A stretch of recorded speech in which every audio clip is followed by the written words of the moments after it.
जल्दी उठ जाना, तुम्हारी मर्द खाई की कसम। दीदी वो रात को नींद ही नहीं आ रही थी, नई जगह थी ना, और मन में थोड़ा सा डर भी था कि सुबह आंख नहीं खुल पाई। तो अच्छा मेरी प्यारी देवरानी, जल्दी से घूंघट कर लो, अगर अम्मा जी आ गई तो हंगामा हो जाएगा। अच्छा ठीक है दीदी। चलो यहीं गपशप मारती रहोगी तुम दोनों। अरे माँ जी, हम तो बस आ ही रहे थे। अच्छा पता है ना कहाँ से जाना है और कैसे जाना है? हाँ अम्मा जी पता है, बस यही सब देवरानी जी को समझा रही थी। बहू जब भी कोई बड़ा तुम्हारे सामने खड़ा हो तो हमेशा घूंघट में रहना, और हाँ कम से कम अपने बड़ों के सामने कम आना, और बिना घूंघट के तो कभी मत आना, ठीक है? हाँ ठीक है अम्मा जी। अच्छा तुम दोनों जल्दी से तैयार हो जाओ।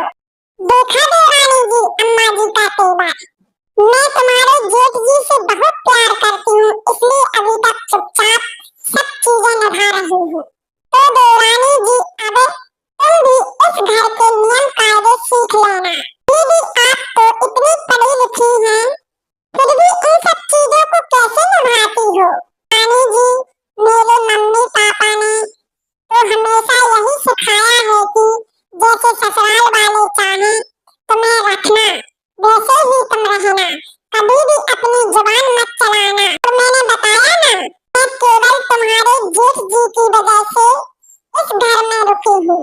दीदी शुरू में यह सब समझ में आता है, लेकिन आपकी शादी को इतने साल हो गए हैं, उसके बावजूद भी आपको इस तरह घूंघट में रहना पड़ता है। हाँ और तुम्हें भी रहना पड़ेगा। अच्छा अब चलो जल्दी से बाहर, भी पड़ोस की औरतें आ गई हैं, वरना थोड़ी देर में अम्मा जी फिर से हाजिर हो जाएंगी। चलिए अरे बुमला ये कैसी बहू आई है तेरी? क्यों क्या हुआ जीजी? तुम क्या हुआ पूछ रही हो? देखो तो इसके ससुर जी यहाँ सामने बैठे हुए थे और यह बिना घूंघट की थी। अरे काकी जी अभी नई बहू आई है ना, यहाँ के रीति रिवाज सीखने में थोड़ा समय लगेगा। हाँ जैसे तुम्हें आए हुए इतने साल हो गए हैं और तुम अभी तक नहीं सीखी। बहू तुम दोनों को अपनी मर्यादा पता है ना, मुझे उम्मीद है कि कभी भी मेरा सिर शर्म से नीचे नहीं झुकने दोगे।